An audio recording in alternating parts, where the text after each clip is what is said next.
Muy buena gente de YouTube, ¿cómo están? Espero que anden muy bien. Estamos y estoy muy contento, la verdad, de empezar esta nueva sección en el canal. Abogado analiza asesinos seriales. Justamente como ven en el título, vamos a empezar el día de hoy con un gran asesino serial. No sé, llamarlo gran quizás no por algo positivo, no porque fue una persona, como ven en el título, Ted Bundy. Una persona que justamente cometió demasiados asesinatos en serie. Es una persona que desde sus primeros inicios demostró tener una tendencia placentera del dolor, empezando por matar animales y demás, pero eso lo vamos a hablar ahora en el video en cuestión, en la parte del documental. Les voy a explicar más o menos cómo va la estructura de estos videos para que se sientan más a tono con lo que se va a venir de ahora en adelante en este tipo de videos. Justamente, esto empezó por el hecho de que siempre tuve ganas de hacer analizando asesinos seriales o asesinos muy conocidos, como puede ser Robledo Puig, si nos ponemos más acá en Argentina, como puede ser también el payaso Pogo, si no estoy mal, en el cual se basó la película de It, las novelas de It. Y bueno, nada,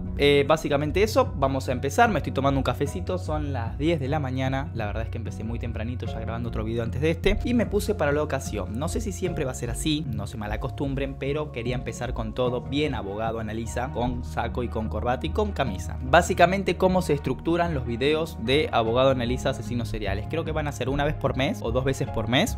Ahora subo videos los miércoles y los domingos. Quiero dejar también eso en claro, por ahí también surgió. Estuvimos hablando mucho en la sección comunidad con los suscriptores, con ustedes. La verdad es que respondí todos los mensajes, o el 99%. Sin más preámbulos, vamos a empezar. Siempre los videos de abogado analiza caso un asesino serial es, primero que nada, obviamente la intro, como están, pim pam pim pum, un poco de feeling. Después la parte justamente documental de la persona, que va a estar como fue el video de Chernobyl, que primero pongo videos a lo largo de que les voy relatando un poco la vida de la persona, que seguramente ya la conocen, y no es el por qué están viendo mis videos en particular, sino porque, más allá de la explicación fáctica que hago siempre en los abogados analiza, es importante siempre, justamente, ¿no?, analizar la parte fáctica, pero también la parte legal, la parte de las leyes, la parte de que más destaca con mi canal, que es analizar las leyes del lugar en el cual fue condenado la persona en cuestión. Con Ted Bundy vamos a analizar el código penal o las leyes penales del estado de Colorado y el estado de Florida, que fue donde lo condenaron a la silla eléctrica y donde murió. Así que bueno, basta de vueltas, esta intro fue larga, pero porque es el primer video, arranquemos con el caso de Ted Bundy. Theodore Ted Robert Cowell Bundy, nacido en Burlington, Vermont, el 24 de noviembre de 1946 y fallecido en Bradford, Florida, el 24 de enero de 1989, fue un secuestrador, violador y asesino en serie de mujeres estadounidenses. Después de más de una década negándolo, confesó 30 homicidios que cometió en varios estados dentro de los Estados Unidos entre 1974 y 1978. El número real de víctimas es desconocido. Justamente las estimaciones que hace la policía y los investigadores forenses y demás respecto del accionar por parte de Ted Bundy, analiza y supone que más o menos, una estimación, cometió entre 95 y 100 homicidios en total, obviamente no estando probados de forma fidedigna, pero sí con altas posibilidades de que sea en efecto ese número de asesinatos. Fue un estudiante aplicado con buenas notas en la Universidad de Washington y en la Universidad de Puget Sound, Tacoma, consiguiendo una licenciatura en psicología. Abandonó los estudios durante un tiempo y después regresó a la Universidad de Washington para matricularse en Derecho. Fue considerado un estudiante brillante y estimado entre sus profesores. Qué locura eso, ¿no? Tipo un estudiante de Derecho muy destacado y psicólogo también, que terminó dedicándose a el asesinato en serie. Tranquilos. Yo voy a ser casi abogado, me faltan 2-3 meses, voy a ser abogado, pero no quiero matar a nadie. ¿O sí? Queremos creer que podemos identificar a las personas peligrosas, pero lo más aterrador es que no podemos. Las personas no se dan cuenta de que conviven con asesinos en potencia, dicho justamente por Ted Bundy. A pesar de que lo negó muchas veces durante su juicio, Theodore Ted Robert Cowell Bundy nació en una familia violenta. En la época de los 40 no estaba bien visto que una mujer soltera fuera madre. Por ello, los abuelos de Bundy lo hicieron pasar por su hijo hasta los 4 años. En este tiempo fue testigo del extremo abuso que ejercía su abuelo sobre las mujeres de la familia. Para los criminólogos y psicólogos que han estudiado este caso, este es un foco importante en el desarrollo de su comportamiento psicópata. Descubrir durante la adolescencia que su hermana en realidad era su madre le creó creó un profundo rencor. Lentamente, en sus primeros años de adolescencia, solía atrapar animales y torturarlos. Después comenzó a robar hasta que en el 74 tenemos su primer víctima conocida, Johnny Lenz, una joven universitaria a la que golpeó y violó. Lenz salió viva del ataque, sin embargo, unas semanas después, Linda Ann Haley, de 21 años, no tuvo la misma suerte. Justamente, no sé si ustedes saben, yo hice un curso en criminología y crímenes exóticos. Fue dado por parte de dos personas, una de las cuales es la criminóloga amiga nuestra del canal, Laura, la que aparece con los videos de Mauro Zeta, que muchas veces reaccionamos de delitos delincuentes, se los dejo por acá, en el cual siempre o muchas veces los que terminan siendo asesinos en series o así psicópatas, terminan en parte dando indicios raros respecto de lo que puede ser un potencial asesino en serie. En este caso, agarran animales pequeños o más débiles que obviamente el humano en cuestión y los matan, los torturan, los hacen sufrir porque sienten un placer extraño a la hora de generar un sufrimiento en otra persona o en otro ser vivo. Disfrutan sentirse con poder y disfrutan tener el control de determinadas situaciones en las cuales uno es la víctima, sumisa, relegada, a la merced de justamente el victimario, el asesino, el violador, obviamente. Este es un primer detonante y un primer indicio de que esta persona desde sus primeras edades ya estaba teniendo una tendencia que en algún momento iba a detonar siendo un asesino en serie. La historia de Ted Bundy tiene dos mujeres importantes. Su madre, por quien, como ya habíamos mencionado, tenía sentimientos encontrados, y Stephanie Brooks, la novia de Ted Bundy mientras cursaba la universidad. Ambas mujeres tenían rasgos físicos en común: cabello largo y castaño, peinado con una línea en medio. Estas características se convertirían en un patrón en las víctimas del asesino en serie. Justamente también es importante destacar a nivel forense o a nivel también criminológico que cuando se tiene un desprecio hacia una figura paterno-materna, en este caso una figura materna, la madre, que yo pensaba que era la hermana, es tal el resentimiento o el rencor que tiene hacia esa persona que justamente va a buscar a sus víctimas similares a su madre. Como no puede matar a su madre o no quiere matar a su madre, se desquita todo ese rencor que guardó durante tanto tiempo de chico, reprimido en su inconsciente,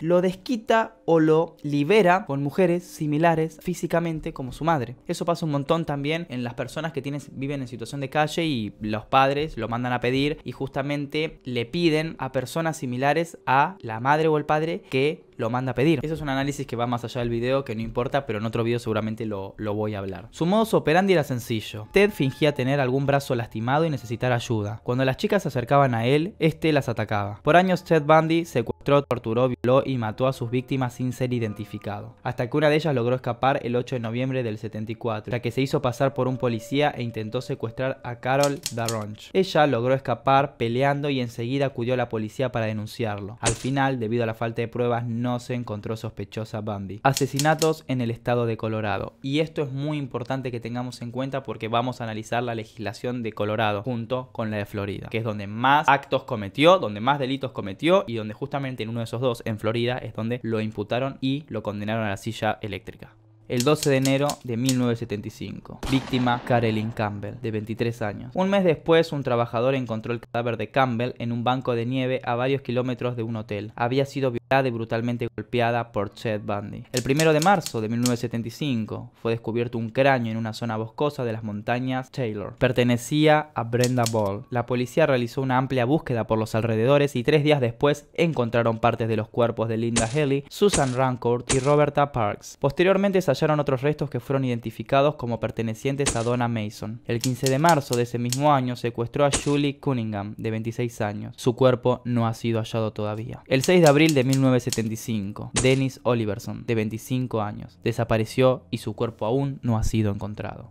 Últimos crímenes y arresto. A partir de acá entra ya jurisdicción de Florida, el estado de Florida, porque justamente entró en una fraternidad conocida como Chi Omega y justamente estaba dentro del estado de Florida, así que lo importante es que a partir de ahora ya cambien el chip de Colorado y empecemos a pensar en Florida porque también va a ser una, como les dije, una de las dos legislaciones que vamos a analizar en este video justamente. El 14 de enero de 1978 el edificio de la fraternidad Chi Omega de la Universidad de Florida estaba semivacío cuando Nita Nervi volvió en la madrugada. Le extrañó que la puerta estuviera abierta y decidió esconderse. Vio salir del edificio a un hombre con una gorra azul y una carpeta envuelta en un trapo. Creyendo que habían asaltado a la fraternidad, fue en búsqueda de su compañera Karen Chandler, a la que encontró tambaleándose por el pasillo, herida gravemente. Otra compañera, Kathy Kleiner, fue hallada con vida aunque malherida en su cuarto. La policía encontró el cadáver de Lisa Levy, que había sido golpeada en la cabeza y brutalmente violada. golpeada. También estaba el cadáver de Margaret Bowman, estrangulada mientras dormía, con un golpe en la cabeza que le destrozó el cráneo. El resto de las chicas no pudieron aportar más pistas, salvo el testimonio de Nita Nervy. Un año después, cuando la policía realizaba revisiones de rutina, se topó con el auto de Ted Bundy, quien al verlo se dio a la fuga, lo que levantó sospechas en los oficiales. Después de revisar su vehículo, encontraron diferentes herramientas que utilizaba para sus crímenes. En ese momento fue apresado, pero ahí no terminaron los crímenes en la historia de Ted Bundy. Durante el juicio, el acusado decidió hacer su propia defensa. Y justamente esto es importante destacar. En Argentina no, pero en Estados Unidos puede ser tu propia defensa, puede ser tu propio patrocinio letrado, puede ser tu propio defensor. Entonces, él decidió defenderse a él mismo porque justamente era abogado. Aunque bueno, no salió muy bien que digamos. Justamente eran demasiadas las pruebas en su contra como para poder salvarse, aunque se defendiera él mismo. Por lo que el Estado le dio una autorización de acudir a la biblioteca del Congreso. Esto lo aprovechó para escaparse en 2 ocasiones. En la segunda, se coló en una fraternidad en donde mató a 2 estudiantes y atacó a otras 2. Después golpeó cruelmente a una mujer que vivía cerca del lugar y antes de ser arrestado nuevamente mató y violó a una niña de 12 años. Los delitos de la fraternidad Chi Omega fueron nombrados como los delitos de la década y tuvieron tal impacto en la opinión pública que hicieron que gran parte de los estadounidenses considerara a Bundy como la encarnación del mal. Tras el fracaso de ejercer como su propio abogado, Bundy contrató a 2 abogados, Julius Africano y Lynn Thompson. Con ello trazó la idea de apelar por incapacidad mental, pero obviamente no funcionó y fue declarado culpable. Durante el procedimiento penal del caso Leach, Kimberly Leach aprovechó una antigua ley de Florida que proclamaba que toda declaración de matrimonio en un juzgado hecha en presencia de funcionarios judiciales era válida y legalmente vinculante. Vinculante quiere decir que justamente es obligatoria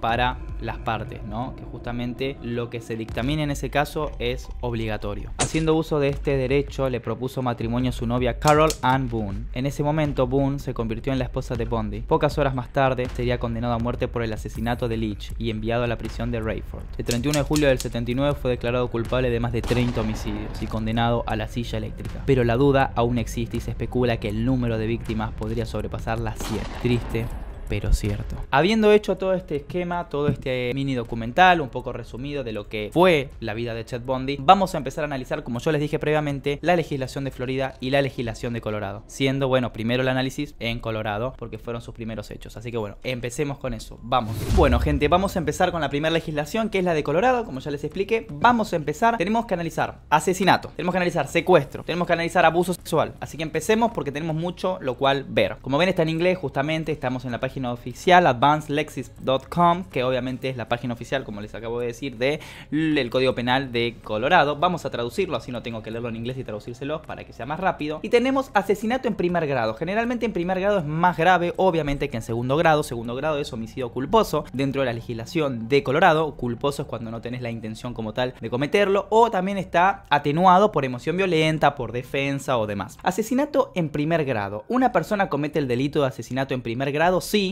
Después de deliberar y con la intención de causar la muerte de una persona que no sea él mismo, él causa la muerte de esa persona o de otra persona, o sí, actuando solo con una o más personas, él o ella comete o intenta cometer un incendio provocado, robo, secuestro, agresión sexual, como lo prohíbe la sección 18.342, más secciones. Esto es como que subsume justamente una violación y después comete el homicidio. Justamente dentro de este asesinato en primer grado, ¿qué tenemos? Liso y llano, el que matare a otro. Algo que obviamente Ted Bundy hizo en el estado de Colorado. También tenemos, como hemos hablado de los casos, tenemos también casos en los cuales él no solamente violó, sino que subsiguientemente mató después de violar, ¿no? Entonces, aplicaría tanto el asesinato en primer grado para cuando mata únicamente o cuando viola y mata. Igualmente vamos a analizar también el delito de violación y el delito de secuestro por separado, solamente como un dato extra para que ustedes tengan en mente. Justamente acá el inciso 3 nos aclara que el asesinato en primer grado es un delito grave de clase 1. Solamente liso y llano asesinato, como les dije antes, violación y después asesinato. Entonces acá la duda debe ser de ustedes, como fue en su momento mía. ¿A qué equivale un delito grave de clase 1? Tenemos que ir a delitos clasificados, presuntas sanciones, obviamente también dentro del Código Penal de Colorado. Y lo que tiene bueno este Código Penal, a diferencia de Florida, es que tenés un solo artículo o una sola sección del Código Penal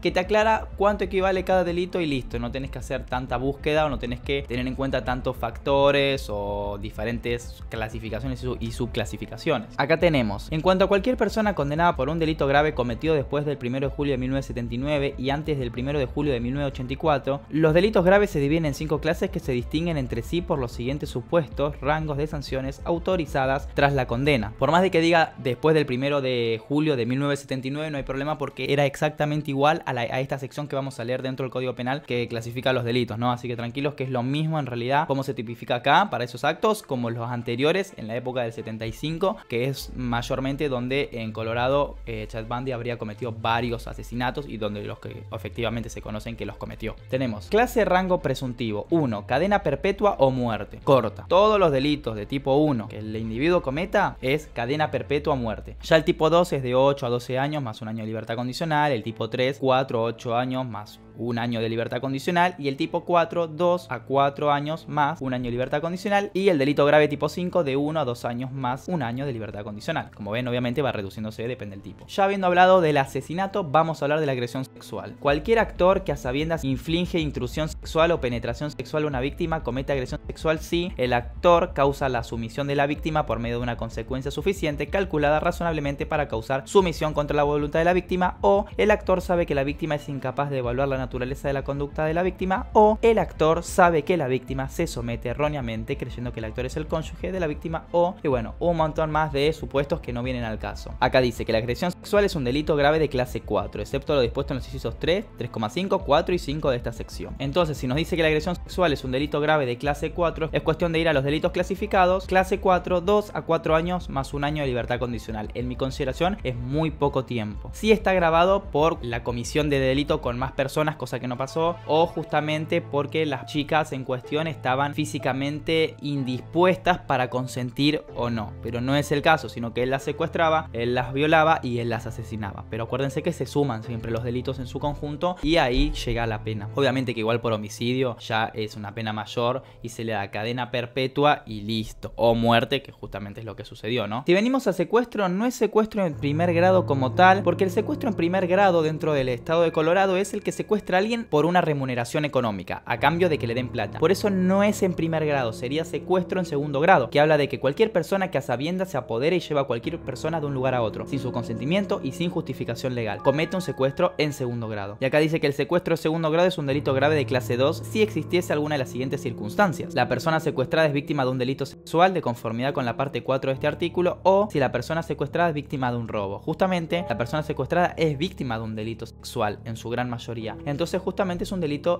grave de clase 2. Entonces vamos a, obviamente, la parte donde hablamos de los delitos y de 8 a 12 años más un año de libertad condicional por delitos de segundo grado. Esos son los delitos relevantes al estado de Colorado. Ahora nos falta el de Florida y ya terminamos con el análisis. Tampoco para hacerlo tan extenso si tuviera que hablar de todos los estados, pero estos son los principales. Ahora seguimos con el estado de Florida y realmente les digo que el estado de Florida es como bastante complicado analizar. Me costó bastante analizarlo, porque va de un lado para el otro, te lleva para un artículo, para un subartículo, te lleva para acá, para allá, te trae, te lleva. Pero nada, vamos a seguir con el estado de Florida. Empecemos. Asesinato. Artículo 784.04. El asesinato ilegal de un ser humano cuando se perpetra desde un diseño premeditado para efectuar la muerte de la persona asesinada o de cualquier ser humano, cuando sea cometido por una persona involucrada en la perpetración de o en el intento de perpetrar cualquiera de, y bueno, aparece delito de tráfico prohibido, batería sexual, que batería sexual está mal traducido, tiene que ver con asalto sexual o violación, cualquier delito contra la integridad sexual, incendio provocado, robo, o sea que quieren cometer varias cuestiones terminando en asesinato, ¿no? Eso está. Asesinato para la legislación de Florida es cuando vos tenés la intención de matar a alguien. Homicidio no es lo mismo que asesinato. Homicidio es también que muere alguien, pero no necesariamente tuviste la intención o hay algún atenuante de por medio. Eso es una diferenciación muy importante que ustedes tienen que saber en el estado de Florida, donde está Orlando, donde está Miami, es eso. Asesinato es tener la intención, dolo directo, y homicidio es cuando es culposo, cuando no tenés la intención de hacerlo o está inmiscuido o derramado por un atenuante, ¿sí? Emoción violenta y demás. Bueno, no quiero demorar tanto en los análisis, por eso les leo lo relevante, no les leo todo el artículo, miren lo que es una locura. El asesinato, acá lo explica, es asesinato en primer grado y o sea, todo lo que conlleva lo que no leí y lo que leí, dice que es asesinato en primer grado y constituye un delito capital punible según lo dispuesto en el artículo 775.082.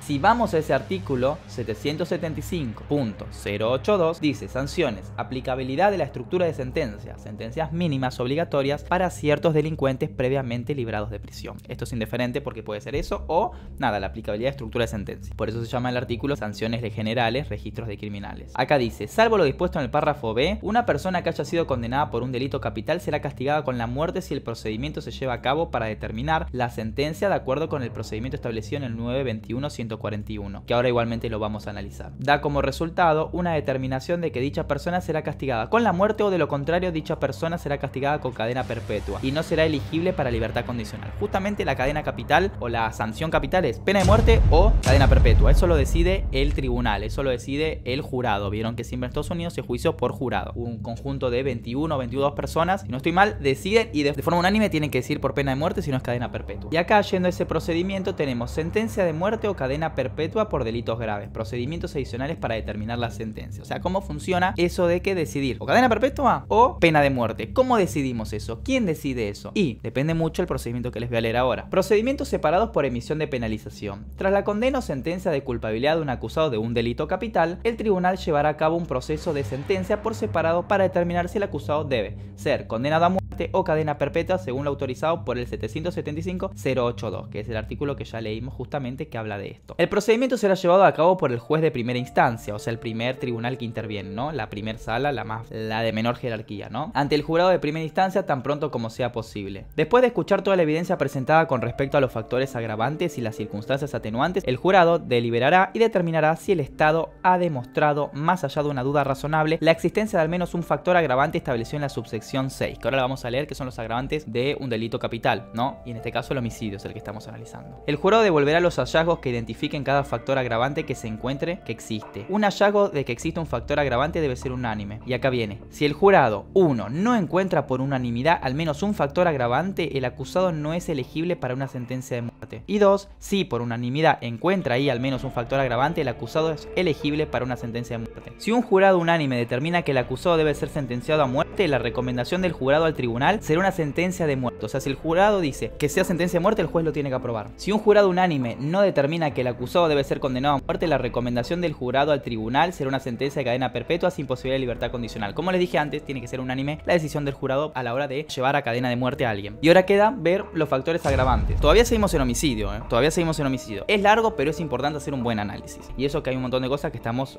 por la celeridad de un video, obviando. Factores agravantes. Los factores agravantes se delimitarán a los siguientes. Hay un montón de factores agravantes del delito capital, pero el que a nosotros nos importa es el I. Obviamente ya me los leí todo para no hacer el video eterno. Y el I dice que el delito capital fue un homicidio y se cometió de manera fría, calculada y premeditada sin ningún pretexto de justificación moral o legal. Obviamente Ted Bundy, todos los homicidios que cometió fueron calculados y planeados. Entonces no hay más nada que decir. Entonces ese agravante se probó y entonces es por lo cual fue condenado a pena de muerte. Después tenemos el 787-01, secuestro de menor de 13 años y circunstancias agravantes. El término secuestro se refiere a la fuerza, el secreto o la amenaza de confinar, secuestrar o encarcelar a otra persona contra su voluntad y sin autoridad legal con la intención de esperar un rescate, cometer la comisión de otro delito grave, infringir daño corporal sobre o para aterrorizar a la víctima u otra persona. Justamente todos los secuestros que él cometía tenían la intención de cometer otro delito grave. Por lo cual, más allá de la condena del secuestro solo, como él en todos los casos al menos llegó a violar a las víctimas, estamos hablando de que justamente también le conlleva una pena capital, ¿no? Una cadena perpetua en este caso, o también pena de muerte, porque secuestro más violación. Y eso es un resumen que les hago justamente de lo que dice el artículo 775 de las sanciones y penas, ¿se acuerdan? El que vimos recién, bueno,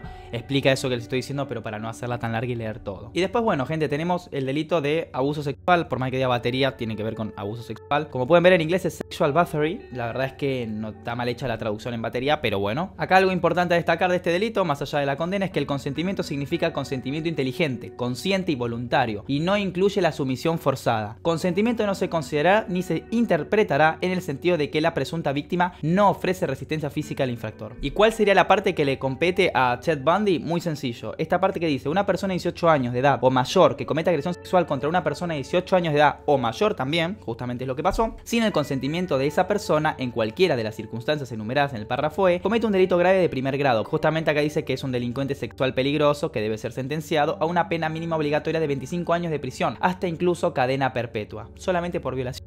Así que ustedes imagínense, como les expliqué antes, secuestro más violación más homicidio, cadena perpetua o pena de muerte. que seguramente tiene los agravantes para que el jurado decida ejecutar a la persona en cuestión, como fue ejecutado justamente Ted Bundy. Espero que te haya gustado este video, la verdad me encantó demasiado hacerlo, conlleva un esfuerzo más grande por el hecho de que muchos de los asesinos seriales cometen varios delitos en varios estados, y que en Estados Unidos cada estado es un pseudo país. Entonces, ese pseudo país, legislaciones pertinentes en cada uno de los estados, complica las cosas solo analizarlo. Algunos son más fáciles, otros más difíciles. Y Florida, amigos, es un estado en el cual el código penal es muy difícil de analizar porque te trae para allá, para acá, como les expliqué antes. Pero la verdad me encantó demasiado hacerlo, espero que les guste, por favor no olviden compartirlo, que conlleva un esfuerzo muy grande, pero igualmente lo disfruto, así que no es un esfuerzo feo, me encanta y aprendo un montón. Y nada, déjame tu crítica constructiva, déjame ese asesino serial o ese asesino conocido que quieras que analice en el próximo Abogado Analiza Asesinos Seriales, que no tengo ningún tipo de problema.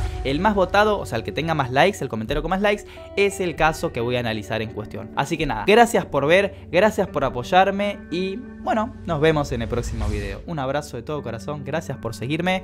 ¡Chau!